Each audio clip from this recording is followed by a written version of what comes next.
So today I want to talk to you guys about a code of ethics. Just like with chivalry and the knights of old.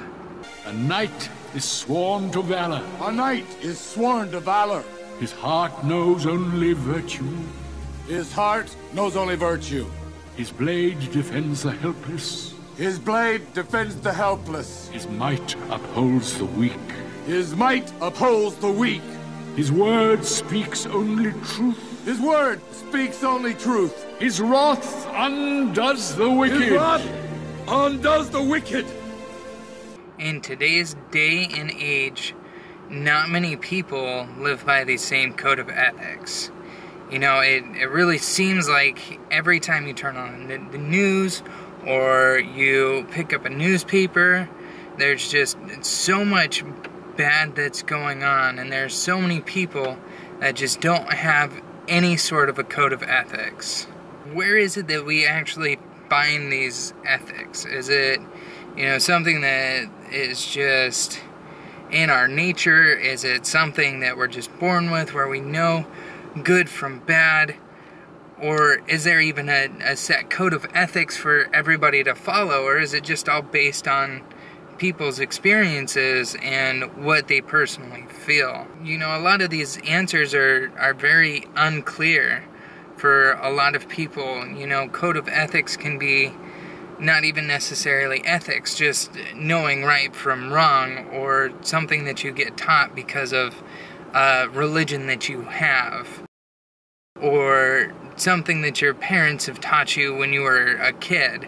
As a society, we have all established kind of a code of ethics that works for our government to, help keep people doing good things and people doing the right thing, as we would say. But there's also guidelines that we've set out for our country to follow too, that govern not only us as individuals, but also governs our government to make sure that everybody's in check. Now, our founding fathers believed that we should have certain limitations and certain rights to help with these checks. And they created what we call the Bill of Rights. And the Bill of Rights helps solidify all of these ideas and these principles of what we as a people should be entitled to, and so the government can't take that away and breach their code of ethics, but also what we can do as people to make sure that we're not breaching our codes either.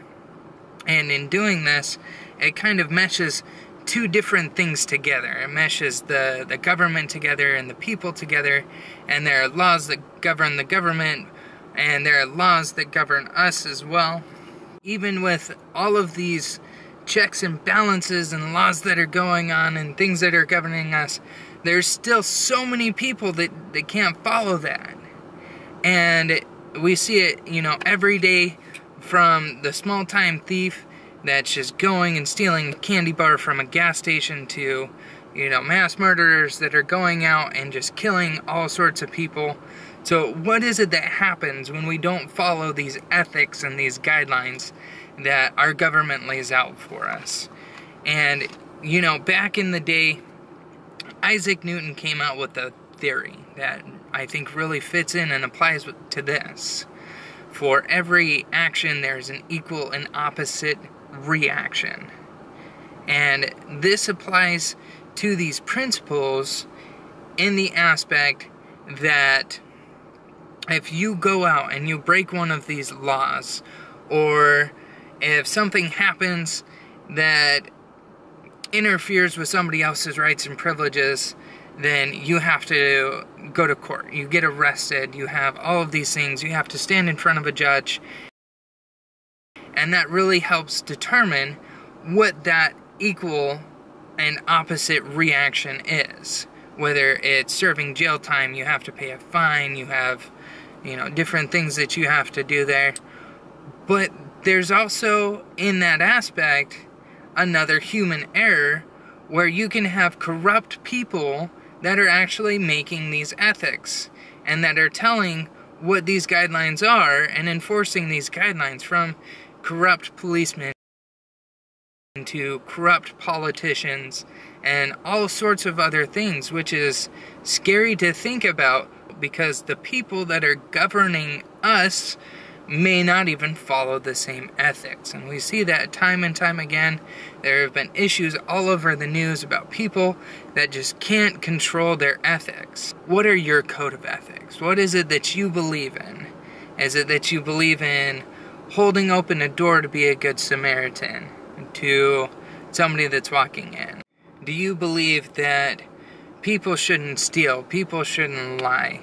And then from there, you have to realize all of the consequences that come from the things that you may be doing.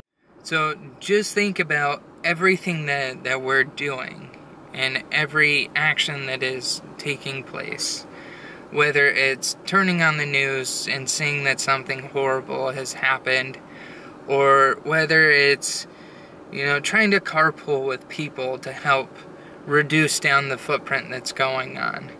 Everything that we do now is going to not only affect us, but also affect other people in the future. And just really sit down and think about what you can do to help make a difference in the world. There is so much bad that is going on because people can't follow their simple codes of ethics, the simple laws that have been laid out for us, either by the governments or by agencies, even rules that we have to follow while we're at work, or rules that we have to follow when we're at home. Think about what it is that you are doing and try and make a positive experience for yourself and for future people to come. Let's all try and come together and create something positive and a positive experience, not just for you, but for everybody else that's around you.